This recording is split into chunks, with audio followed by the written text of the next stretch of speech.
The orbital station Helwan 7 was loud. It was always loud.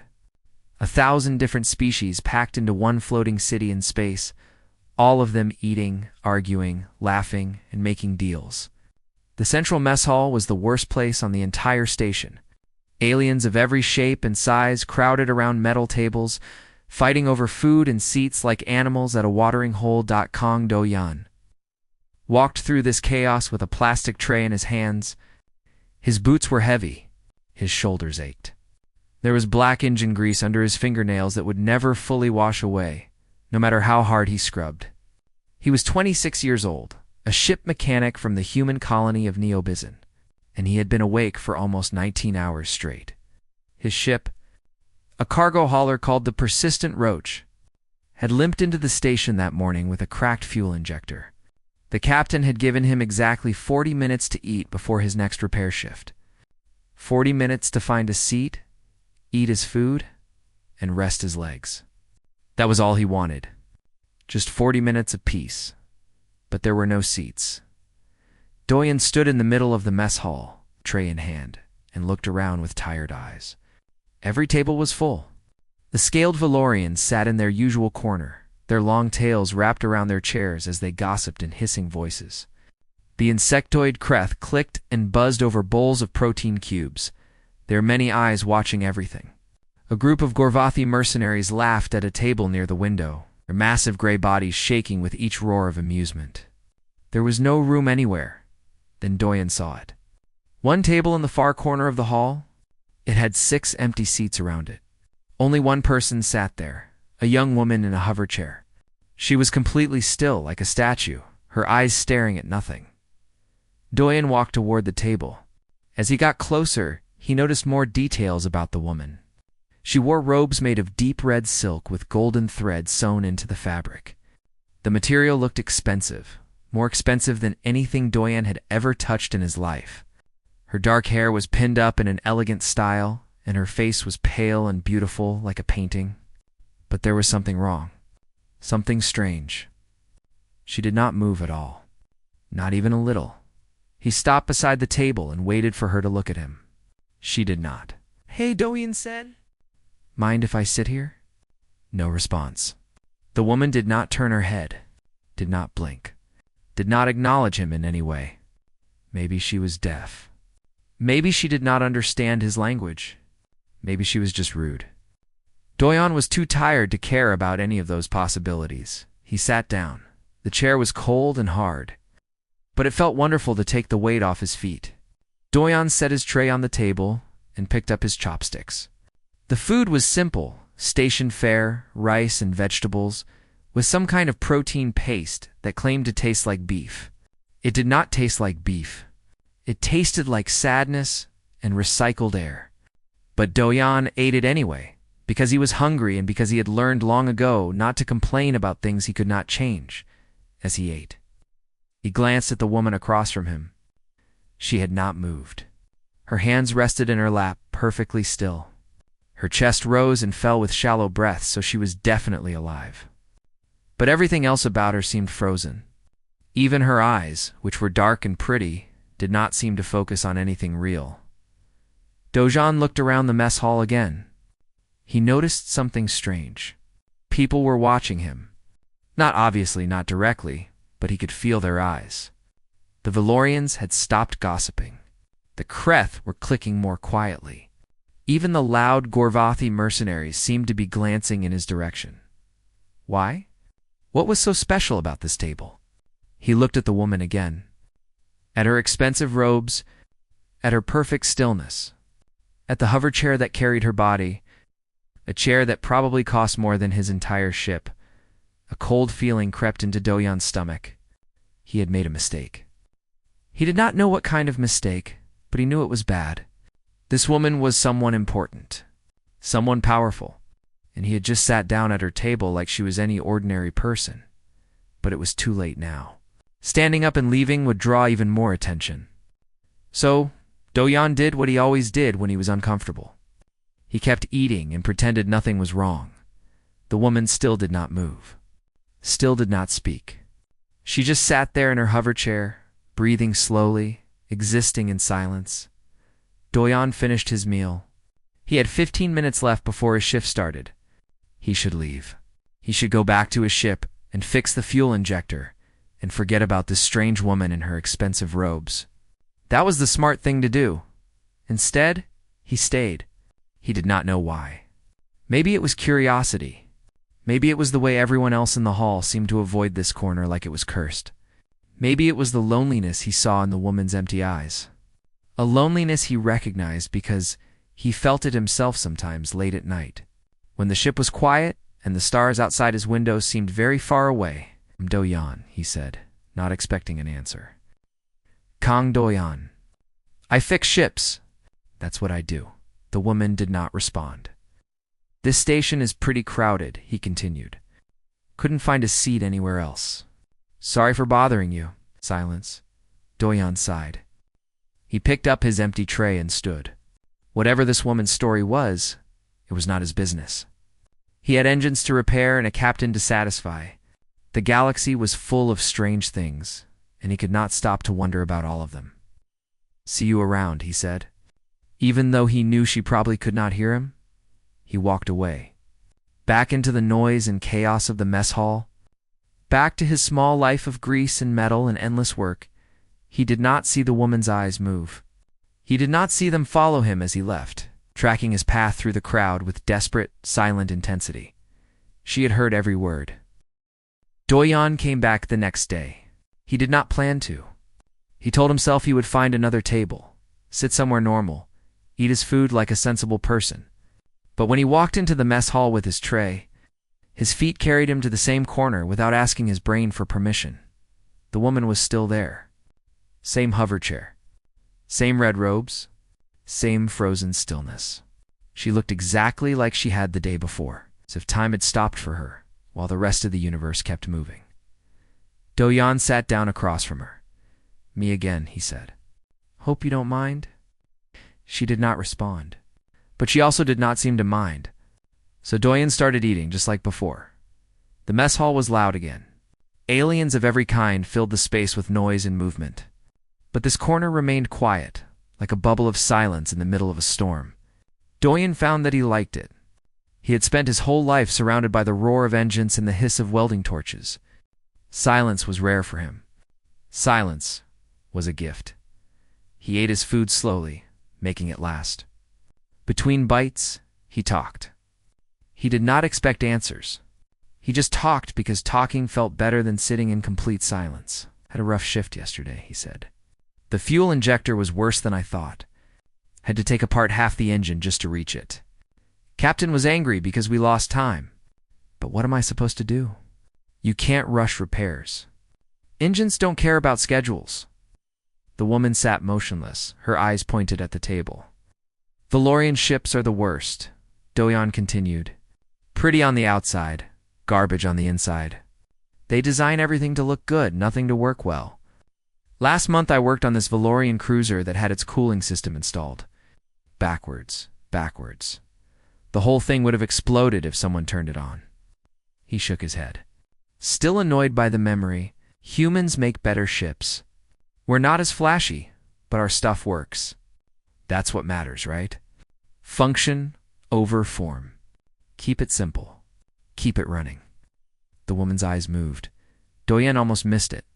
He was looking down at his food, pushing rice around with his chopsticks, when he saw the movement from the corner of his vision. He looked up quickly, and the woman's eyes were pointed at him now, not at the table. At him, he froze. You can hear me, he said. It was not a question. Her eyes stayed on his face. She did not blink, did not move. But there was something in her gaze now, something alive and aware that had not been there before. Doyan set down his chopsticks. Blink once if you can hear me, he said. One slow blink. Deliberate. Unmistakable. Doyan's heart beat faster. He leaned forward in his chair. Blink once for yes, two for no. Can you understand what I'm saying? One blink. Can you move anything else? Your hands.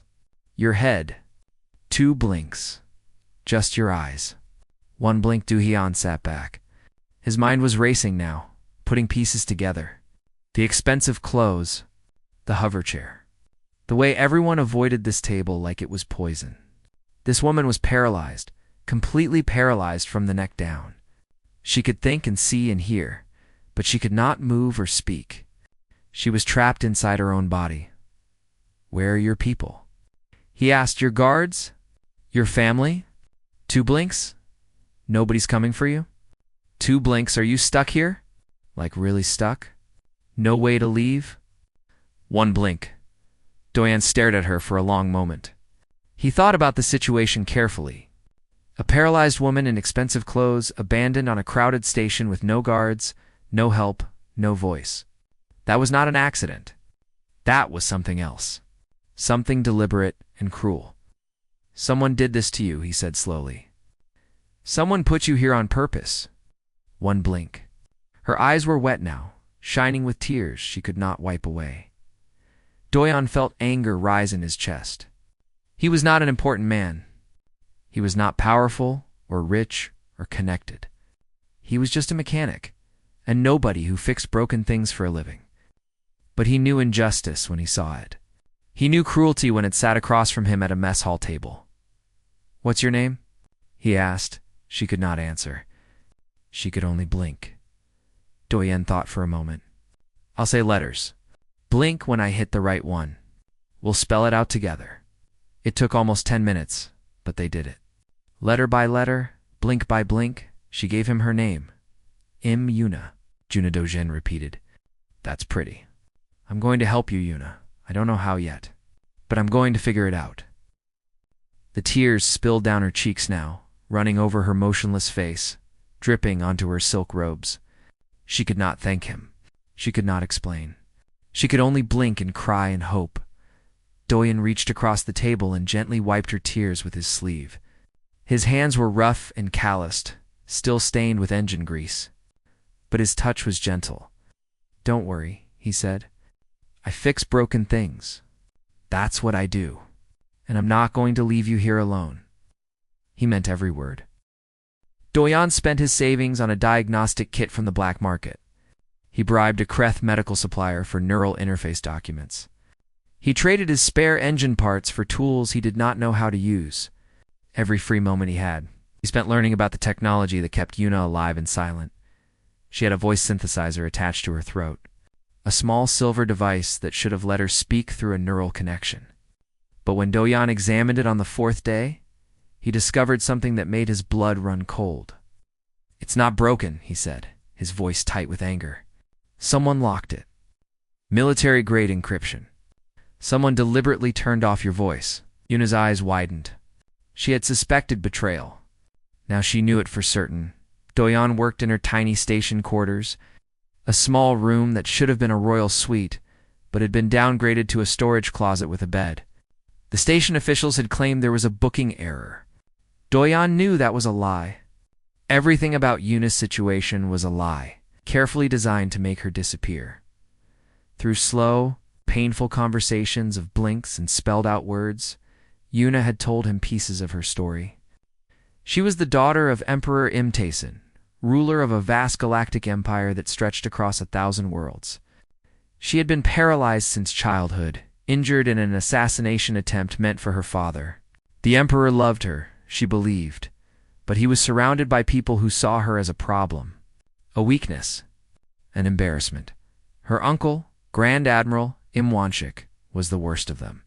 He had arranged this trip, claiming it was for her health. He had assigned guards who mysteriously got transferred away. He had damaged her voice synthesizer so she could not call for help. He wanted her to fade away quietly, forgotten by everyone. I can't break military encryption, Dojan admitted, staring at the locked device. I don't have the skills or the equipment, but I can build you something new. It won't be fancy.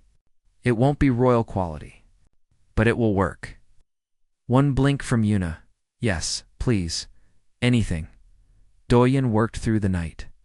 He pulled apart his ship's communication array and took the voice modulator. He found a damaged translator unit in the station's junk market and extracted the neural pickup. He welded, soldered, and programmed with hands that shook from exhaustion and determination. The device he created was ugly. It looked like something a child had assembled from garbage. Wires stuck out at strange angles. The casing was mismatched metal held together with emergency tape.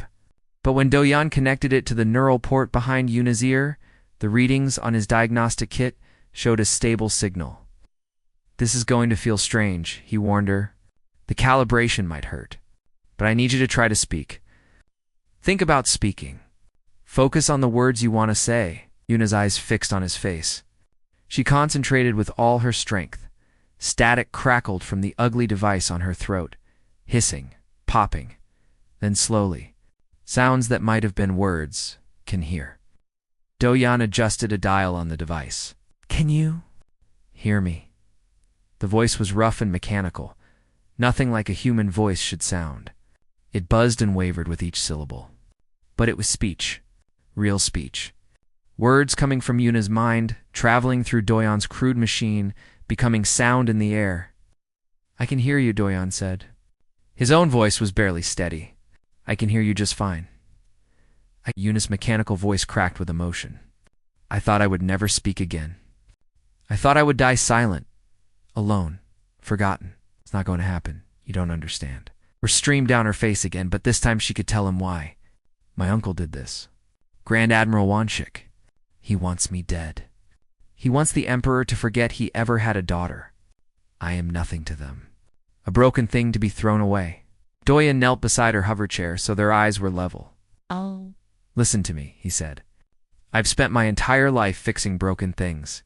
Ships that should have been scrapped. Engines that everyone else gave up on.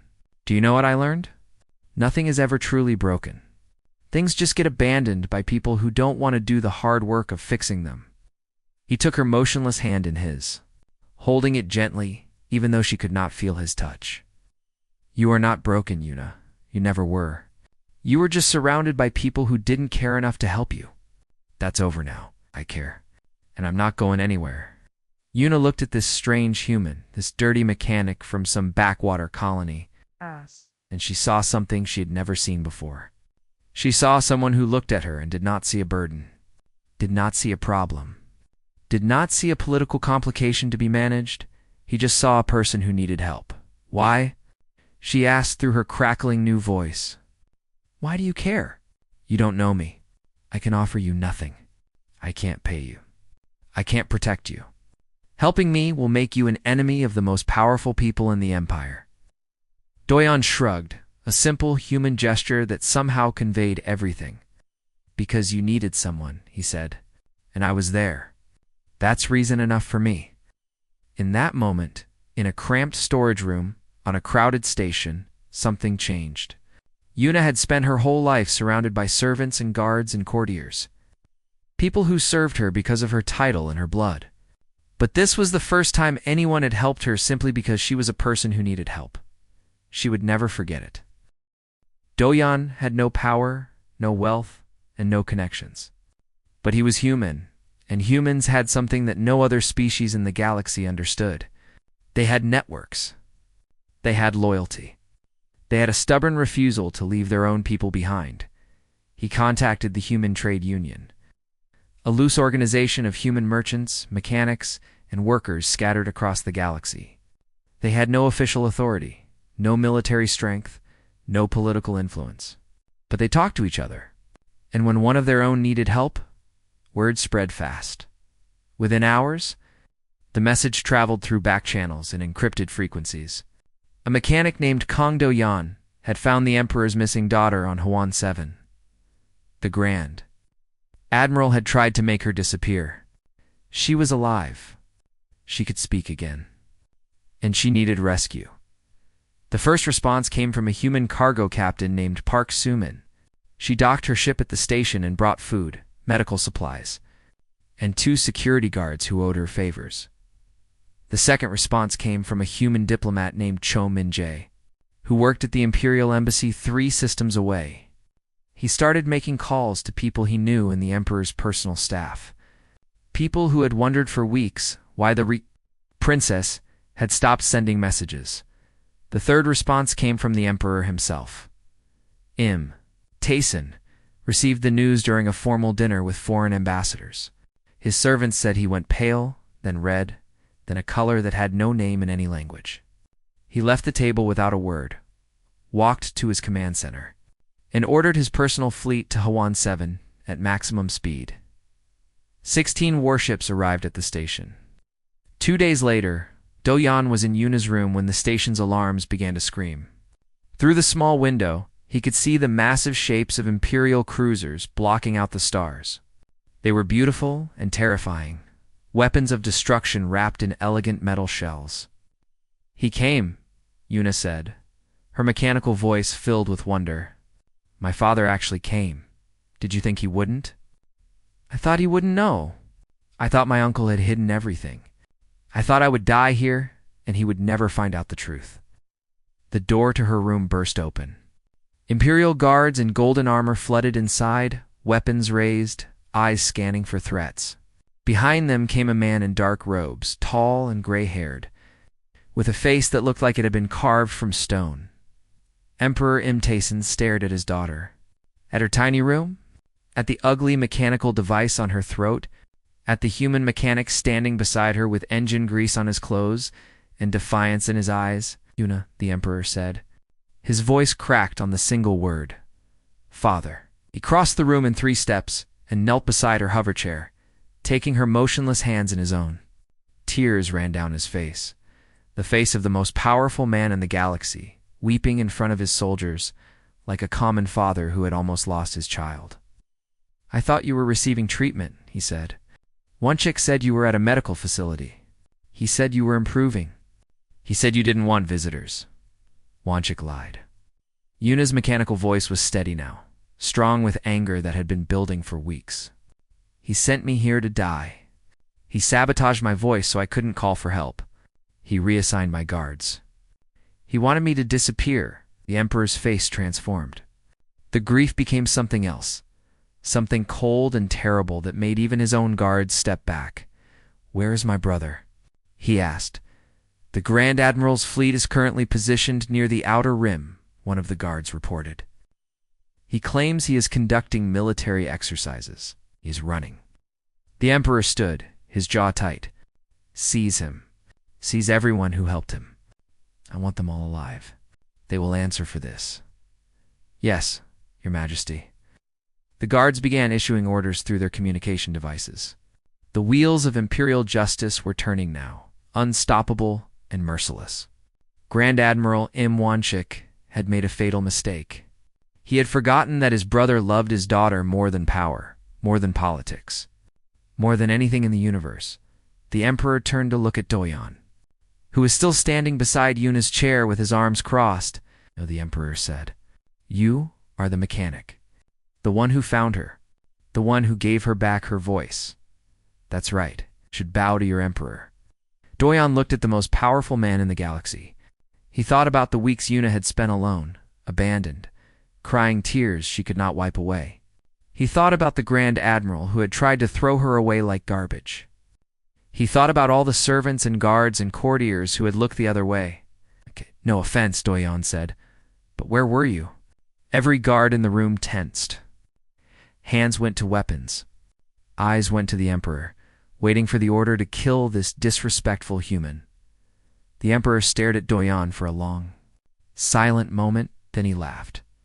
It was a strange sound, rusty and unpracticed, like a machine that had not been used in years.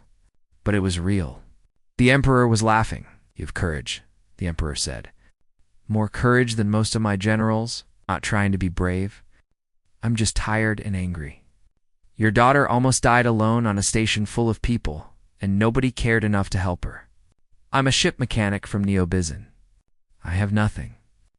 But I helped her when your whole empire didn't. It's not courage. That's basic decency." The Emperor nodded slowly. The laughter faded, replaced by something that might have been shame. "You are right," he said quietly. "My empire failed my daughter. I failed my daughter. There is no excuse for that." He looked at Yuna again, at her ugly voice device, at her cramped room.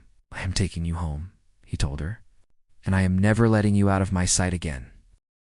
Grand Admiral Wanchik was captured 3 weeks later near the Outer Rim.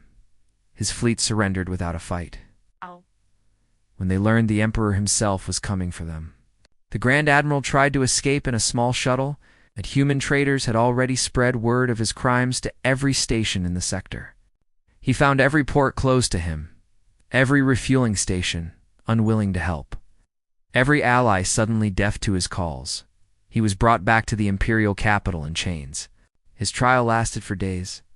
The evidence was overwhelming, not just the attempt on Yuna's life, but years of corruption, theft, and treason hidden beneath his loyal service.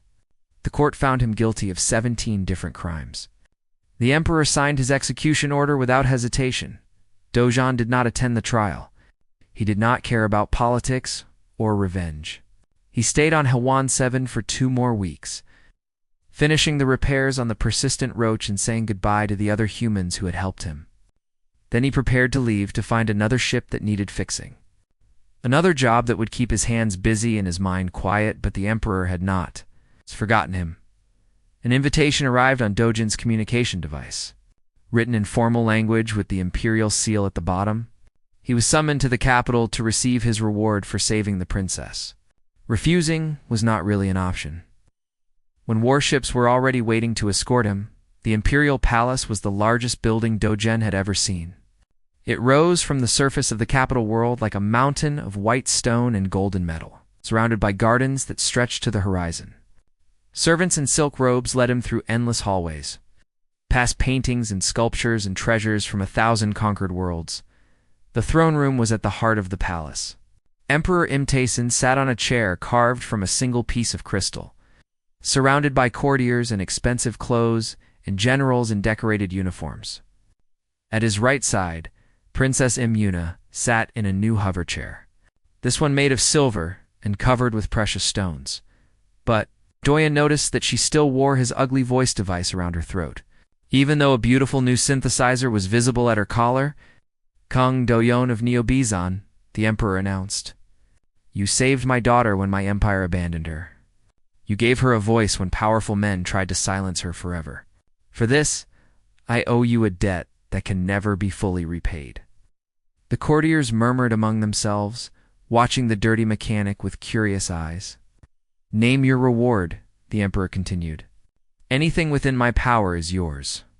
Wealth, land, a title of nobility, a fleet of your own ships. Speak, and it shall be given." Doyen looked around the throne room at all the gold and jewels and power. He thought about what he could ask for: a mansion, a fortune, a life of comfort and ease, never having to work again. "No thanks," he said. The murmuring stopped. Every eye in the room fixed on him. "I don't want any of that," Doyen continued. "I'm a mechanic. I fix things. That's what I'm good at. I don't know how to be a noble or a commander. I would just make a mess of it." The emperor frowned. "You refuse my gratitude? I didn't save your daughter for a reward. I saved her because she needed help, and I could help. That's all. I don't need anything from you." Silence filled the throne room. Nobody had ever refused the emperor's gifts before. The courtiers looked at each other with confusion and something that might have been admiration. Then Yuna spoke. "May I make a suggestion, father?" The emperor nodded. Yuna guided her hover chair forward until she was in front of Dojan. Her new voice synthesizer was elegant and expensive, but she switched to the ugly mechanical device when she spoke to him. Somehow that felt more real. "You don't want to be a noble," she said. "Fine, I wouldn't either, but I need someone I can trust. Someone who sees problems instead of politics. Someone who fixes things instead of talking about them." "What are you saying?" "Stay not as a courtier, not as a noble. Stay as my personal engineer." Yuna's mechanical voice was warm despite its crackling buzz. "I have a body that needs constant maintenance. I have a ship that needs a crew. I have a galaxy that needs someone who looks at machines instead of power. You reminded me that people matter more than function.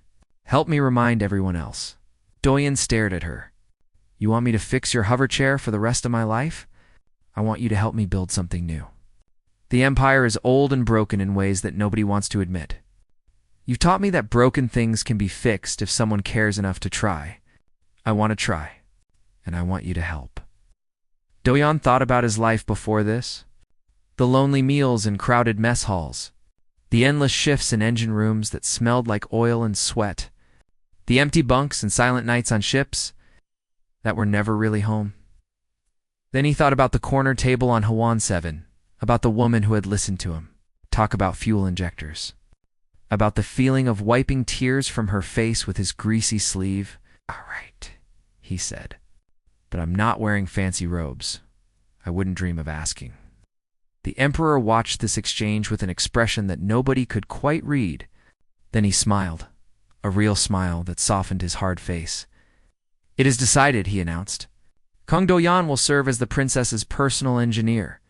He will have access to the palace's authority over her technical needs and the protection of the imperial house. Anyone who harms him harms the throne itself." The general saluted. And somewhere in the crowd, a human diplomat named Chominje grinned and thought about how the universe had a strange sense of humor sometimes. Years later, historians would write about the Human Reformation, the period when Princess Imuna transformed the Empire's treatment of the disabled and the forgotten. They would write about her travels to 100 worlds, her speeches about dignity and care, her policies that changed the lives of millions. But they always mentioned the mechanic who traveled with her, the man who never learned to bow properly, the man who kept her machines running and her heart full, and in every mess hall she visited. On every station she toured, there was always an empty seat at her table, just in case someone needed a place to sit. Some called it tradition. Some called it politics. Doyan just called it the right thing to do.